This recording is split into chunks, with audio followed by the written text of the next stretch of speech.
Hey, good morning, options traders. Well, I've talked about short selling before, and especially in a recent video, I talked about GameStop and how it was possible to short more than 100% of the shares outstanding. So I've had some other traders say, well, can we back up a little bit and talk about what is a short sale? If you're going to short shares of stock, let's say, how does it work? What are the actual mechanics? Well, it's a good question. And even though it sounds mysterious and people are selling shares they don't own, short sales are actually quite easy to understand.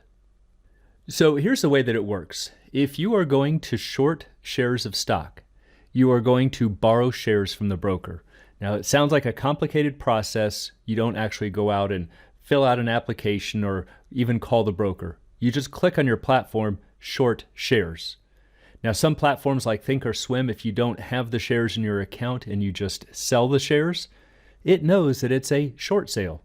You're trying to sell shares that are simply not in your account, and they will be automatically borrowed. It's part of signing a margin agreement. Brokers know that some traders are going to be shorting shares, so it's just part of the process.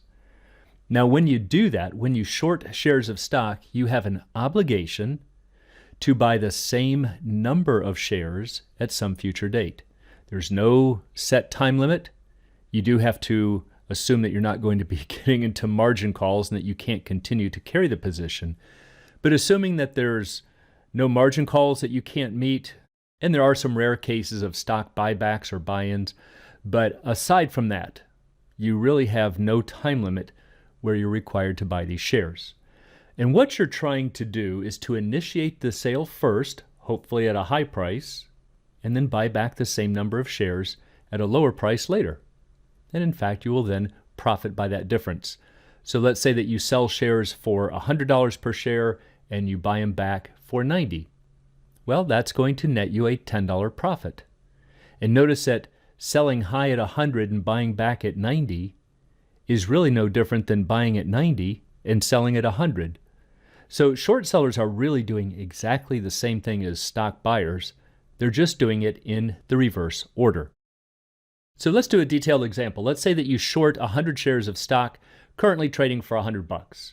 Well, that's $10,000 worth of stock. And we call that the market value short, or the MVS.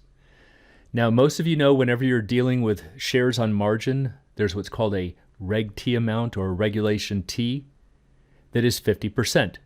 And that means you have to pay or post 50% of the value of that trade, whether you're buying or whether you're shorting. So in this example, because you've shorted $10,000 worth of stock, you have to post 50% or $5,000. So all that means is that if you have, let's say, a money market account, that $5,000 is going to get swept out. It's going to be held in a separate account, so to speak, so that you can't spend it. The broker wants to make sure that that will always be sitting there in case they need to meet some margin calls. So even though the broker can't be 100% assured that there will be no losses to the broker, it's a little bit of assurance. That's the main reason for this margin. Now notice that if you sell $10,000 worth of stock, obviously you receive the cash, just as if you had owned those shares, but you also had to post another $5,000. So the total credit is $15,000, and that's part of the accounting for a short sale. So here's what it would look like specifically. Our stock's at 100, your credit is $15,000. Your market value short, we said, is $10,000. So the accounting looks like this: credit minus the market value short, so $15,000 minus $10,000 equals your equity, which is $5,000. So at this stage of the game, you have $5,000 equity into this position, which of course comes 100% from the $5,000 Reg T deposit. But now let's say that you're correct and that the stock price actually falls. So it drops from 100 down to 90. What happens now? Well, your credit value doesn't change. That's just cash sitting there. So that's still $15,000. But your market value over here, that's a different story. It's now worth $9,000, right? 100 shares now trading for 90 is $9,000. So now 15,000 minus 9,000 makes your equity 6,000. In other words, you could close this position out by taking your $15,000 cash, paying $9,000 to close out the position, and that would leave you with $6,000. So notice that your equity increased by $1,000, and that's because the stock dropped by $1,000. 10 points times 100 shares. So you can see that short sellers want the stock price to fall. If the stock price falls, market value short becomes smaller and the equity increases.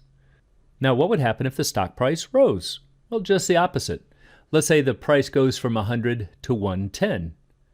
As before, your 15,000 credit doesn't change. Market value short moves from 10,000 to now 11,000.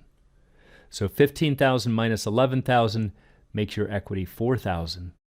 So now look what happened. Your equity dropped by $1,000 from 5,000 to 4,000, and that's because the stock price increased by 1,000. So short sellers are really just exactly the opposite of a long stock position. They will profit if the stock price falls, and they will lose if it rises. Now, if this equity falls too far, below whatever the house requirement is, usually 30%, you will end up with a maintenance call. But I'm not going to cover that in this video. But that's really the basics of how a short sale works. So here's what it looks like from a profit and loss diagram. If you shorted shares at 100, notice that you will profit if the stock price falls in this direction. But if it rises, you're now going to lose. Your profit and loss diagram is leaning left. So in options terminology, this would be negative deltas. So if you short 100 shares of stock, you have negative 100 deltas. So you can see graphically it's just the opposite of long shares. So if you bought shares of stock, your profit and loss diagram would be leaning to the right. You've got positive deltas. And in this case, you will make money if the stock price rises, but you will lose money if it falls.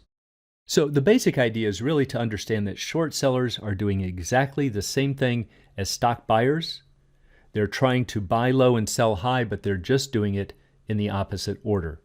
And because of that, short sellers profit from a decline in stock prices. Now, of course, there's a lot of risk with these positions.